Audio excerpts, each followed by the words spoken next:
Hello दोस्तों, मैं प्रवीण वर्मा आपका एग्ज़ाम ट्यूटर पे स्वागत करता हूँ। दोस्तों, हमारा जो टॉपिक चल रहा है मैथ्स में वो जियोमेट्री। दोस्तों, जियोमेट्री में हमने बेसिक पढ़ लिया, ट्रायंगल पढ़ लिया, फिर हमने अंतःकेंद्र, परिकेंद्र, अंतःवृत्त, परिकेंद्र, परिवृत्त देख लिया और अलग अलग ट्रायंगल पे विषमबाहु, समबाहु, समकोण में हमने बात की है और उनसे हमने उसकी अंतःवृत्त की त्रिज्या, परिवृत्त की त्रिज्या फाइंड किया है। दोस्तों, इसके बेसिस पे कुछ क्वेश्चन करेंगे। जैसे अगर क्वेश्चन दिया जाए, क्या क्वेश्चन है कि एक समकोण त्रिभुज जिसकी भुजा 6 सेंटीमीटर है, एक समकोण त्रिभुज जिसकी भुजा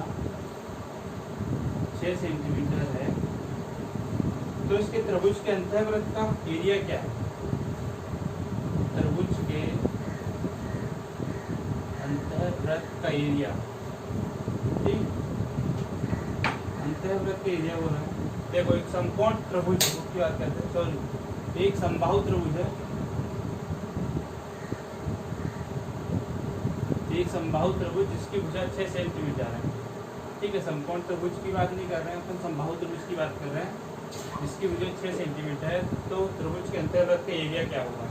एक तो अपन ने बनाया यहाँ समबाहु त्रिभुज जिसकी तीनों भुजाएं बराबर है, ठीक है। कितनी है? 6 सेंटीमीटर, 6 सेंटीमीटर, 6 सेंटीमीटर। अब क्या बोला है क्वेश्चन में कि त्रिभुज के अंतर्वृत्त, त्रिभुज के अंदर एक वृत्त बना है, अंतः मतलब अंदर की ओर एक वृत्त बना है, ये त्रिभुज के अंदर एक वृत्त बना, ये इसका केंद्र, ठीक है। इसको हमने कोई पॉइंट दे दिया ओ, तो हमने क्या बोला है कि इस त्रिभुज का अंदर जो बना है वृत्त, उसका एरिया निकालना है। तो एरिया निकालने के लिए सबसे जरूरी चाहिए हमको उसकी रेडियस आर, ठीक है दोस्तों। मैं इसको नाम दे दूँ ए, बी और सी, और मैं दोस्तों इसको पूरा बोल दूँ तो डी। ए डी जो है इसकी क्या है? माध्यिका, ठीक है। और ओ डी क्या है? वो अंतःवृत्त की त्रिज्या, स्मॉल आर। दोस्तों, हमने पढ़ा था समबाहु त्रिभुज में अंतःवृत्त की त्रिज्या क्या होती? आर इज इक्वल टू ए बराबर 2√3, क्योंकि हमको फाइंड करना है इसका एरिया, ठीक है। ये कितना है? 6, 2√3 कितना हो गया? R 3 divided by √3। अगर मैं √3 का ऊपर और नीचे मल्टीप्लाई कर दूं,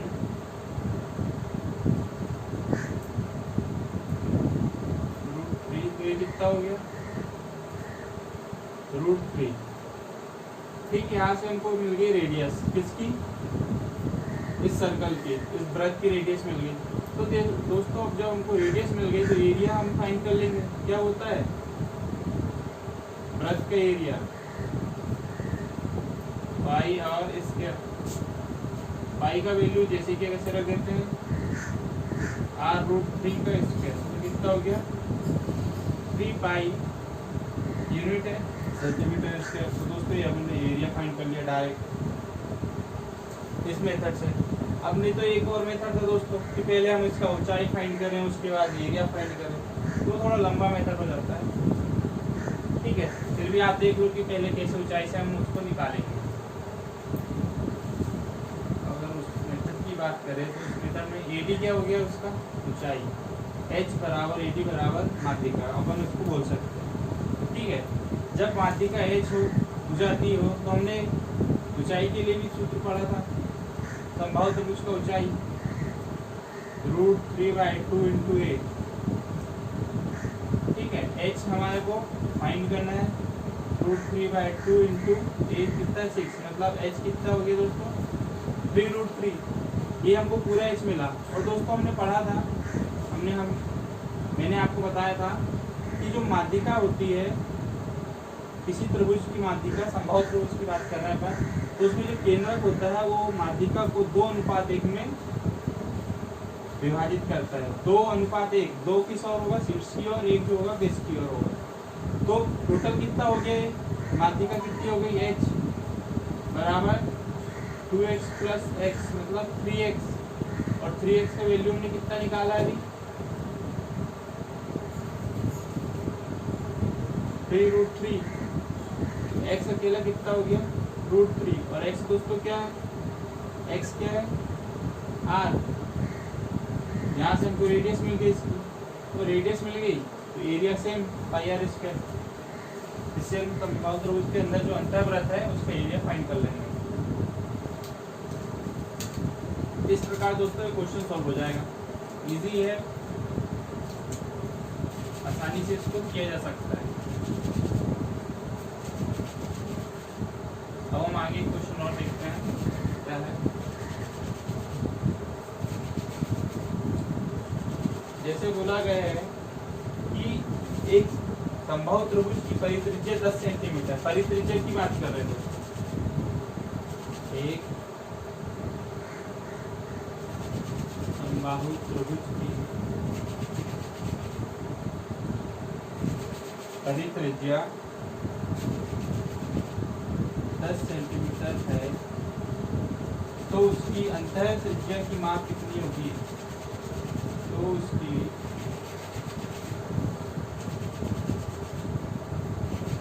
त्रिज्या की माप, ठीक है, ये निकालना है हमको।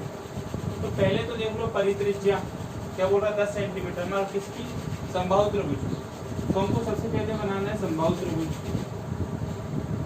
तो दोस्तों त्रिज्या हमेशा किस में होती है, सर्कल में। त्रिज्या बोला है तो सर्कल में, और परित्रिज्या बोला है मतलब जो बाहरी सर्कल बनेगा, किसके, त्रिभुज के बाहरी सर्कल जो बनेगा वो परि में आ जाएगा, ठीक है, परित्रिज्या के में आ जाएगा, उसे हम परिव्रत कहेंगे। जो बाहरी सर्कल बनेगा त्रिभुज के वो परिव्रत हो जाता है, और जो अंदर सर्कल बनता है त्रिभुज के वो अंतःव्रत हो जाता है, और जो त्रिभुज के बाहर जो सर्कल बनेगा वो परिव्रत होगा, और उसकी जो त्रिज्या होगी वो परित्रिज्या कहलाती है। तो अगर मैं यहाँ बात कर लूँ इसकी परित्रिज्या की, तो क्या हो गया परित्रिज्या, AO बराबर परित्रिज्या, इसकी परित्रिज्या है, वृत्त की परित्रिज्या है 10 सेंटीमीटर। तो दोस्तों हमने बोला कि समबाहु त्रिभुज में अगर परिवृत्त की त्रिज्या 10 सेंटीमीटर है तो अंतःवृत्त की त्रिज्या क्या होती है, अंतःवृत्त की त्रिज्या जो होती है वो परिवृत्त की त्रिज्या की कितनी होती है, आधी होती है। सीधा सिंपल सा बस फंडा है, ये लगा दो और आप हो जाएगा सॉल्व। तो OD निकालना है हमको, परिवृत्त की त्रिज्या, सॉरी अंतःवृत्त की त्रिज्या निकालनी है। अंतःवृत्त की त्रिज्या हमको यहाँ फाइंड करना है, small r is equal to, तो यहाँ हो गया परिवृत्त की त्रिज्या कैपिटल R बाई 2। तो परिवृत्त की त्रिज्या होगी दोस्तों 10 डिवाइडेड बाई 2 मतलब 5 सेंटीमीटर हमको यहाँ पे परिवृत्त की त्रिज्या मिलता है। अगर दोस्तों आपको ये समझ नहीं आ रहा है तो फिर वो एक लॉन्ग मेथड है कि हमने आपको बताया था कि अंतःवृत्त और परिवृत्त की त्रिज्या क्या होती है, उस पे बेसिस पे हम आगे सॉल्व कर सकते हैं। जैसे हमने क्या बताया था आपको, अंतःवृत्त की त्रिज्या निकालना है तो small r is equal to A divided by 2√3 होगा, और परिवृत्त की त्रिज्या निकालना है तो कितना हो गया, A डिवाइडेड बाई √3, ठीक है। तो दोस्तों आप डायरेक्ट इससे भी कर सकते हो। अगर मैं इसको रेशो में लाऊं, r अनुपात r बराबर 1/2 हो गया, small r divided by capital R बराबर 1/2। जब स्मॉल r निकालना है और कैपिटल R हमको दिया है तो इससे काटिए 5 बार, डायरेक्ट यहाँ से भी r बराबर 5 आ गया। बस इस टाइप से हो सकता है, नहीं तो आप पहले यहाँ इसका भुजा निकालो। मान लो अगर मैं डायरेक्ट इससे करूँ, इस वाले फंडे से कि r बराबर A/√3, तो A का वैल्यू निकालना है √3, ठीक है। R दिया है 10, A डिवाइड बाई √3, तो A का वैल्यू कितना हो गया दोस्तों 10√3। अब इसी वैल्यू को मैं अंतःवृत्त की त्रिज्या में रख दूँ, अंतर्वृत्त की त्रिज्या इसमें ये कितना है 10√3 डिवाइड बाय 2√3, वैल्यू तो वही आएगी 5 सेंटीमीटर। ठीक, अब एक क्वेश्चन है, एंगल निकालना है जिसमें एंगल फाइंड करना है। देखो कैसा है वो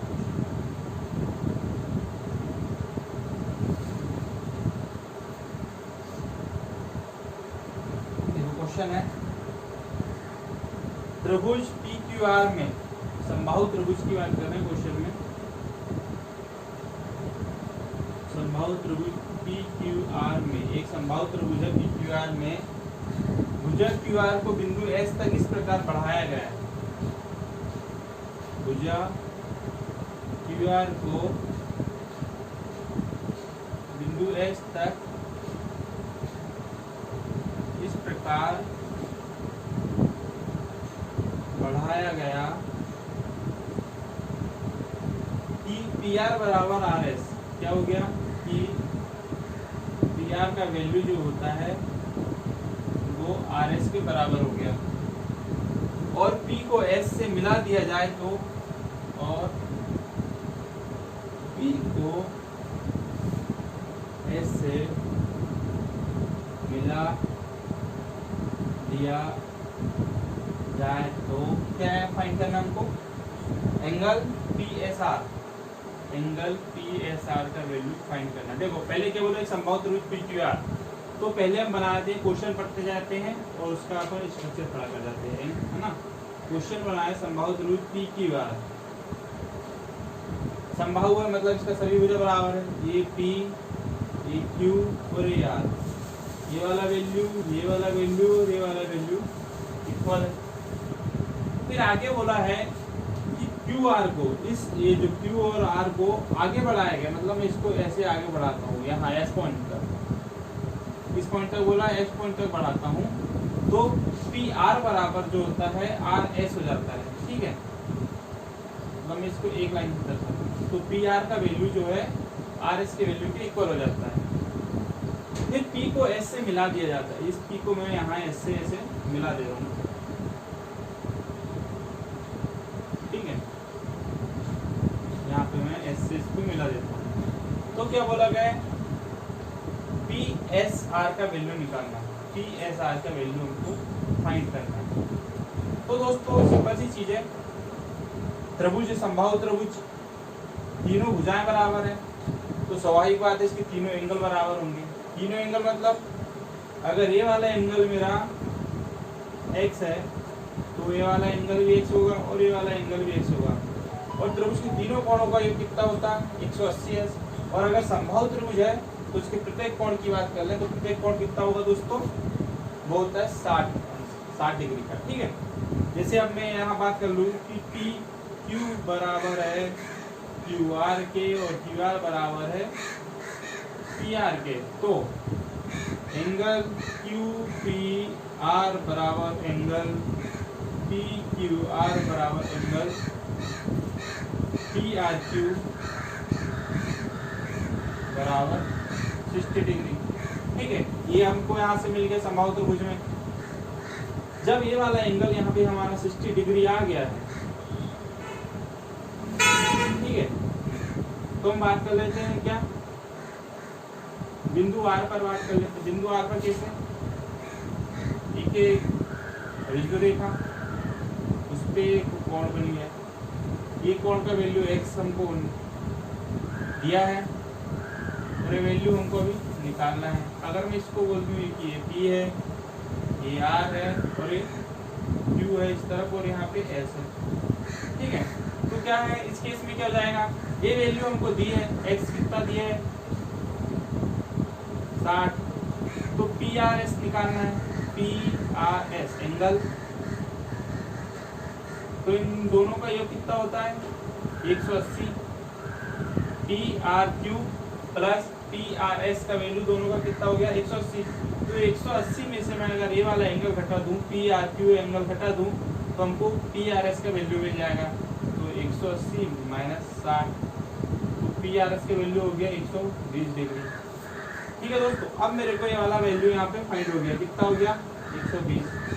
अब क्या बोला है क्वेश्चन में कि पी आर जो है वो आर एस की इक्वल है, मतलब यहाँ पे जो एंगल बनेगा, त्रिभुज बनेगा पी आर एस, त्रिभुज जो बन रहा है, अगर मैं इसको यहाँ पे थोड़ा सा आपको अच्छे से बताऊं, मैं त्रिभुज ले रहा हूँ उस पूरे त्रिभुज में कौन सा, ये बन रहा है पी आर एस, ये वाली भुजा और ये वाली भुजा इक्वल है, इसका कोण हमारे पास 120 निकल के आ गया।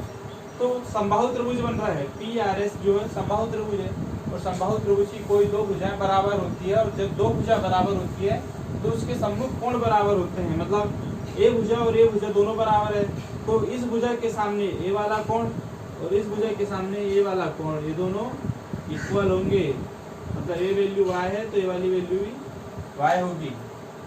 अब ये तीन कोण हो गए, y और 120, तीनों कोण को एक होता है 180। तो अगर मेरे को यहाँ से वैल्यू निकालनी है तो क्या हो गया, y प्लस 120 बराबर, तीनों कोणों को ये हो गया 180, तो 120 बराबर, सॉरी 2y बराबर 180 माइनस 120 कितना हो गया 60। इसको मैं यहाँ सॉल्व करूँ तो y का वैल्यू मिल गया मेरे को 30 डिग्री। अब y का 30 डिग्री मिल गया, मतलब मैं y ये वाला एंगल, अब मैं इसको लिख दूँ, ये एंगल देखो क्या है, एंगल पी एस आर का वैल्यू y है और y का वैल्यू 30 डिग्री, और यही हमको फाइंड करना है, बस इतना सा क्वेश्चन, ठीक है। पी एस आर का वैल्यू 30 है तो आर पी एस का वैल्यू भी 30 होगा, ये एंगल आपको मिल गया, यहाँ से हमने पूरे एंगल फाइंड कर लिए। ठीक है, आगे क्वेश्चन की बात करते हैं। क्वेश्चन क्या है देखो, अब एक समद्विबाहु त्रिभुज दिया है, क्या है ये तो समबाहु की बात कर रहे थे हमने, अब एक समद्विबाहु त्रिभुज दिया है, क्या दिया है, समद्विबाहु त्रिभुज। एक समद्विबाहु त्रिभुज का क्षेत्रफल, एक समद्विबाहु त्रिभुज का क्षेत्रफल, क्षेत्रफल मतलब एरिया कितना दिया है 4 मीटर स्क्वायर। यदि उसकी तीसरी भुजा 2 मीटर है, यदि उसकी तीसरी भुजा 2 मीटर है तो प्रत्येक एक समान की लंबाई कितनी होगी, तो प्रत्येक एक समान की लंबाई कितनी होगी। दोस्तों जब हमने समबाहु त्रिभुज पढ़ा था तो समबाहु त्रिभुज में हमने एक चीज पढ़ा था, ये समबाहु त्रिभुज बनाए, समबाहु त्रिभुज में हमने बोला था कि दो भुजाएं बराबर होती है और उनके आमने सामने के कोण भी बराबर होते हैं। अगर मैं इसको ये बोल दूं और इसको भी ये बोल दूं क्योंकि ये दोनों बराबर है, तो वाली भुजा बी है, तो इसमें अगर मैं एरिया की बात करूं तो एरिया क्या निकाला था हमने, एरिया निकाला था b by 4 into 4a square minus b square, ये निकाला था, इसका एरिया निकाला था सीधा सिंपल कि भैया चलो एरिया इससे निकल जाएगा। तो अब मेरे पास दिया है एक, क्या बोला गया है, एरिया दिया है 4, तीसरी भुजा मतलब वो भुजा जो दो भुजा के इक्वल नहीं है, मतलब बी का वैल्यू दिया है 2। अब निकालना मेरे को ये, तो यहाँ से एरिया में अगर 4 लग दूं, बी मेरे पास 2 है, 4a स्क्वायर माइनस बी का कितना हो गया 2 का स्क्वायर, इसको मैं काटूं 4 2 से काट दूं और 2 को मल्टीप्लाई इधर कर दूं तो कितना हो गया 8।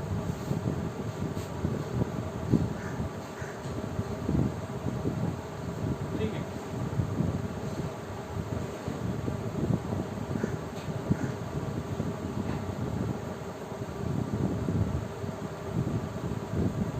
ये 8 हो गया। फिर मैं यहाँ बचे कितना 4a स्क्वायर माइनस 4 बचा, 4 क्यों 2 का स्क्वायर, तो 8 बराबर, यहाँ से मैं 4 कॉमन निकाल लूँ, 4a स्क्वायर माइनस 1, ठीक है दोस्तों। अब मैं क्या करता हूँ कि जो 4 है, 4 किसका वर्ग होता है? 2 का।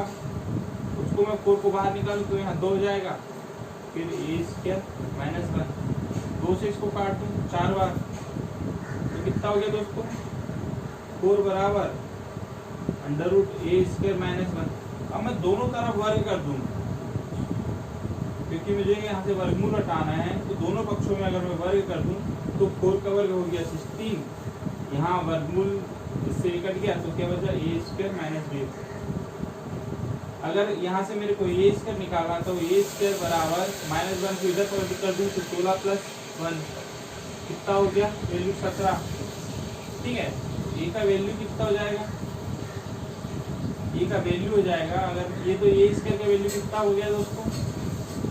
ए स्क्वायर बराबर 17, तो ए बराबर हो गया अंडर रूट 17। मतलब एक भुजा की लंबाई कितनी है समबाहु त्रिभुज में? 17 centimetre, 17 metre, under root 17 metre. ठीक है, इस टाइप से सॉल्व हो जाएगा। ये तो एक और मेथड है कि भैया पहले हम यहाँ पे लंब डालेंगे, फिर उस हिसाब से हम निकालेंगे ईडी निकालेंगे, ईडी निकालने के बाद फिर हम हाइट निकल जाएगा तो फिर एरिया का सूत्र लगाएंगे 1/2 इंटू एच, मतलब बेस इंटू हाइट। वो भी एक मेथड है और एक मेथड है, उससे भी कर सकते हो आप लोग और एक इससे भी कर सकते हो। मैथ सॉल्व करने के बहुत तरीके होते हैं।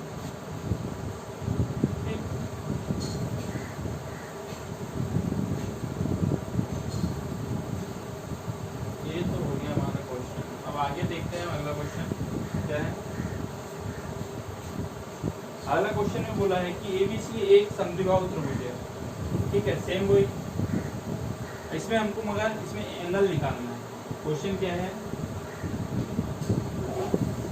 एबीसी एक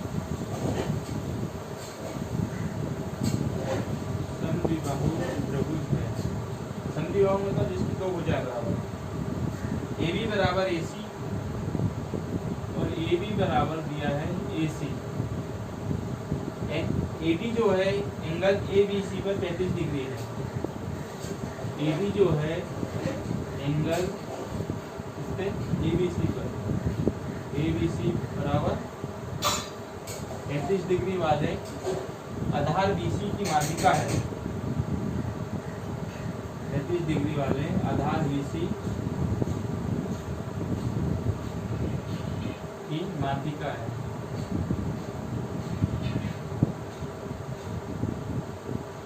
तो एंगल BAD क्या होगा? तो देखो दोस्तों, एक समद्विबाहु त्रिभुज बनाते हैं पहले तो। ये बना अपना समद्विबाहु त्रिभुज। ठीक, अब मैं क्या बोल रहा हूँ कि एंगल B पे क्या बोल रहा है? 35 डिग्री। अब नामकरण का दिक्कत है, तो देखो पहले हम नामकरण कैसे करते हैं कि एक त्रिभुज ABC बना लिया, चलो त्रिभुज तो बना लिया, मगर ABC कहाँ होगा उस आधार पे भी देखा जाए। अगर मैं यहाँ पे मान लूँ कि AD जो है, ठीक है,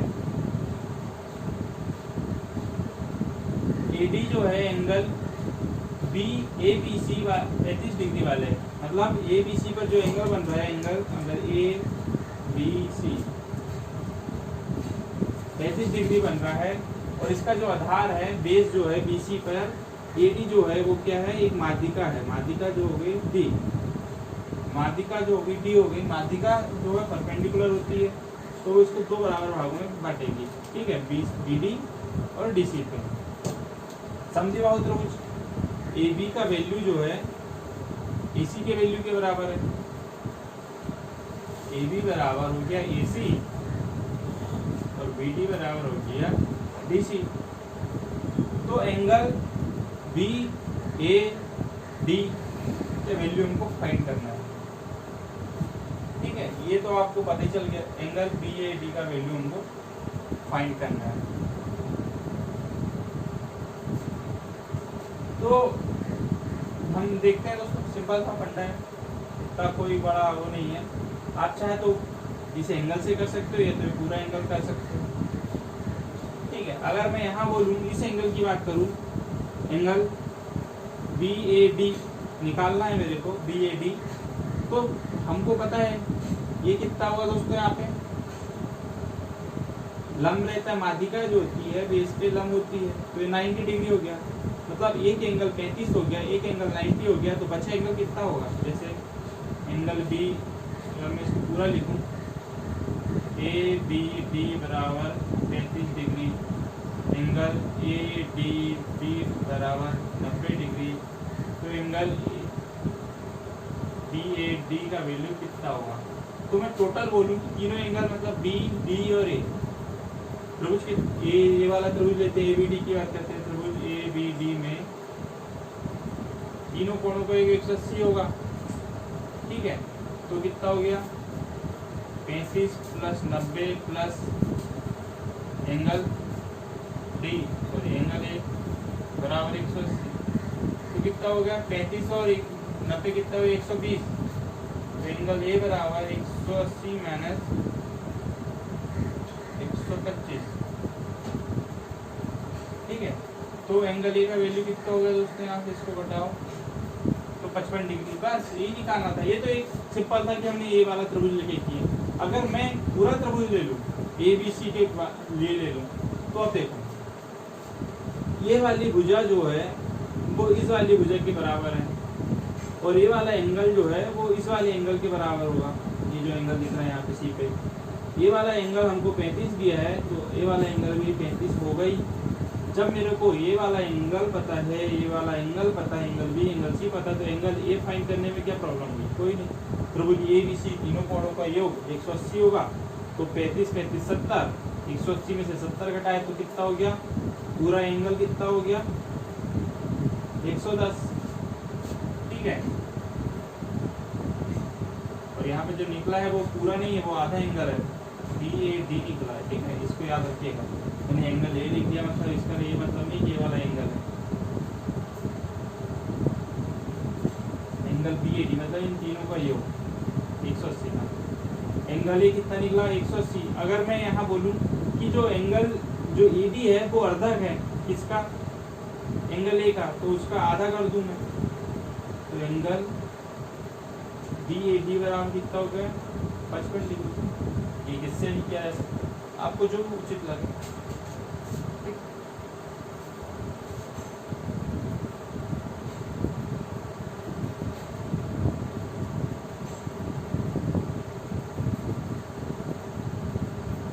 जैसे क्वेश्चन दिया है BE और CF त्रिभुज ABC की दो माध्यिकाएं हैं, ठीक है। अगर मैं सीधा सीधा सिंपल लगाऊं, कुछ नहीं, बस इतना बोलूं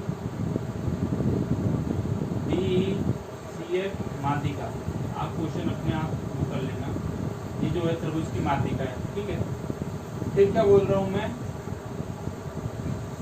D पैरेलल है BC की, ये भी आपको पता कर लेना। EF और AG को O पर काटता है, G जो है केंद्रक G जो है EF जो है AG को O पर काटता है, केंद्रक क्या है G है, और जो भुजा होगी EF वो AG को ऊपर काटती है, ठीक है, ऊपर काटती है। तो हमको और क्या दिया है, OG का वैल्यू दिया है भैया, OG बराबर 2 सेंटीमीटर दिया। एक त्रिभुज है ABC, त्रिभुज ABC में ये दिया है, BEC माध्यिका है, OG 2 है, D पैरेलल BC की केंद्रक D है, भुजा E है, AG को ऊपर बिंदु पर काटती है। तो हमको क्या निकालना है, हमको A से G का वैल्यू निकालना है, AG का वैल्यू निकालना है। देखो कैसे हम AG का वैल्यू निकालते हैं, ठीक है। तो एक बेसिक फंडा है, क्या बेसिक फंडा है कि कोई त्रिभुज है, ये त्रिभुज बना A B और C त्रिभुज के बिंदु है। अब मैं बोलूँ कि इसके पैरेलल जो है, इसमें बोला आगे पैरेलल है D जो है वो क्या है, D तो है नहीं, सॉरी, डी नहीं मतलब ई है,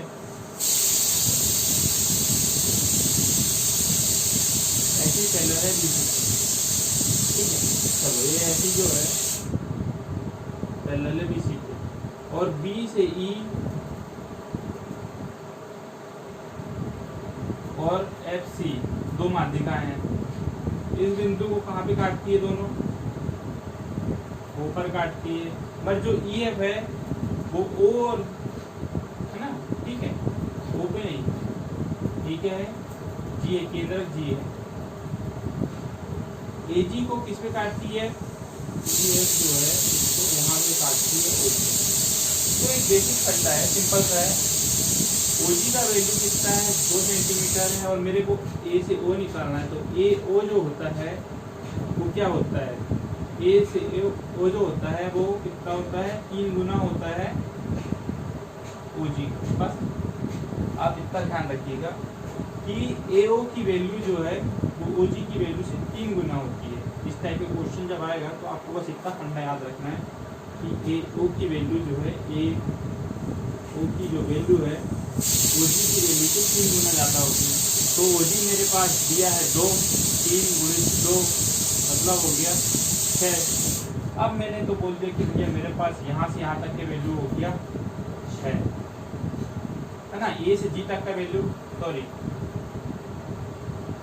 ए से ओ तक का वैल्यू कितना हो गया मेरे पास 6।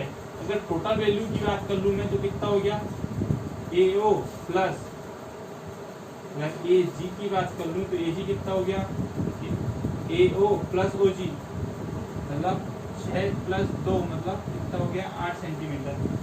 ओ जी का वैल्यू हो गया, ए जी का, ए जी बराबर ए ओ प्लस ओ जी। ठीक है, तो ये जो आ रहा है ए से जी का वैल्यू हमारे पास 8 आ गया।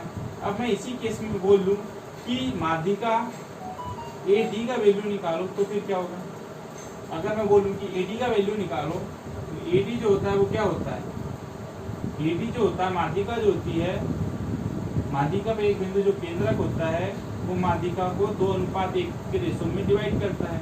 तो ए से जी तक का जो रेशो है 2 है, और जी से डी तक का रेशो कितना है, 1 है। मतलब ए जी मतलब कितना हो गया 2x प्लस x मतलब 3x। अब मेरे पास ए जी जो दिया है वो कितना दिया है, 2x दिया है। ए जी बराबर 2x बराबर 8, इतना पोर्शन मेरे पास दिया है ना। एक केंद्रक जो है वो माध्यिका को 2:1 में डिवाइड करता है। तो ये वैल्यू जो है वो 2 है मेरे पास, और ये वैल्यू जो है 1 है। मतलब x का वैल्यू मेरे पास आ गया 4। ठीक है, तो यहाँ पे x कितना निकल गया, यहाँ पे x में निकाल लूँ, x कितना है मेरा, जी डी कितना निकल गया 4। तो ए डी कितना हो गया, ए डी कितना हो गया 8 प्लस 4 12। बस मैं इतने सारी चीज़ निकाल लिया। ये वैल्यू तो हमारे पास दी थी, हमने ये भी निकाल लिए, ये भी निकाल दिया, और ये वैल्यू भी निकाल दी। ठीक, अलग अलग निकाल लिए।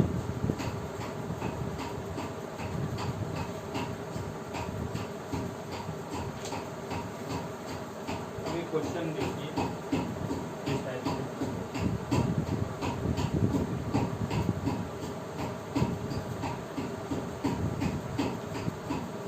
एक नोट है, नोट ऐसा है, देखिए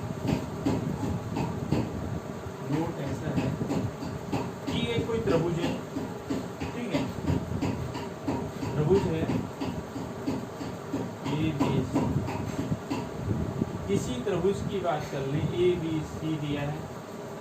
इस त्रिभुज में बी सी बेस है, ठीक है, मगर ए बी सी पर क्या होता है, ए बी सी का जो अर्धक है वो एक पॉइंट बिंदु पे मिलता है।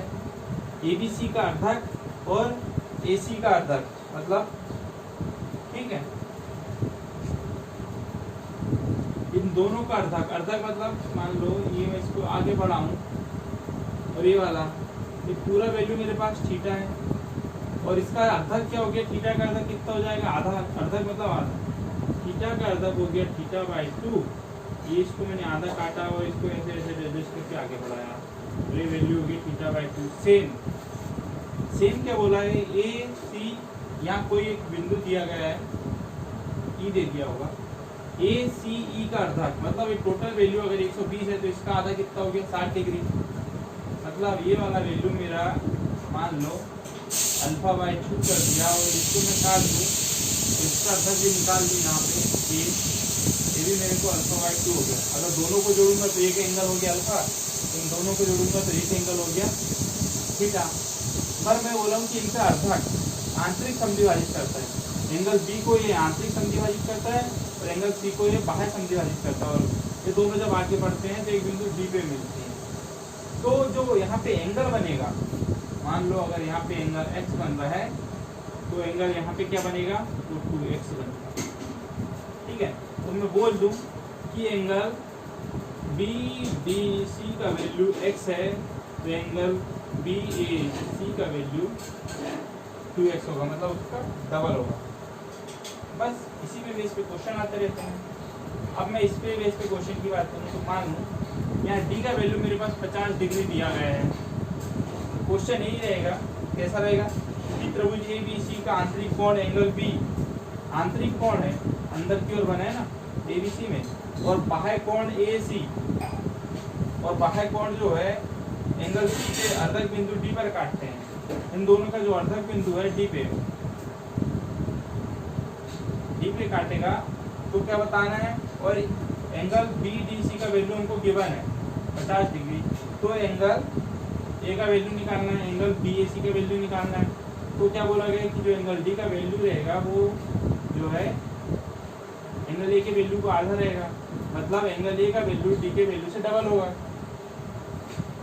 पर उनका बेस सेम होना चाहिए। आप ये ध्यान रखिएगा, अगर बेस यहाँ दोनों का BC है, इस केस में BC सेम है, चाहे वो एंगल फिर इस तरफ बने चाहे एंगल इस तरफ बने, वो उसका डबल है। अगर मैं ये बोल दूँ कि अगर यहाँ पे भी इसको अगर कोई बाह्य समद्विभाजित कर दे इस टाइप से और ये एंगल ऐसा बन जाए तो यहाँ का वैल्यू अगर थीटा नहीं, यहाँ का वैल्यू y है तो ये वाला वैल्यू भी 2y हो जाएगा, ठीक है। इस टाइप से क्वेश्चन बनेंगे।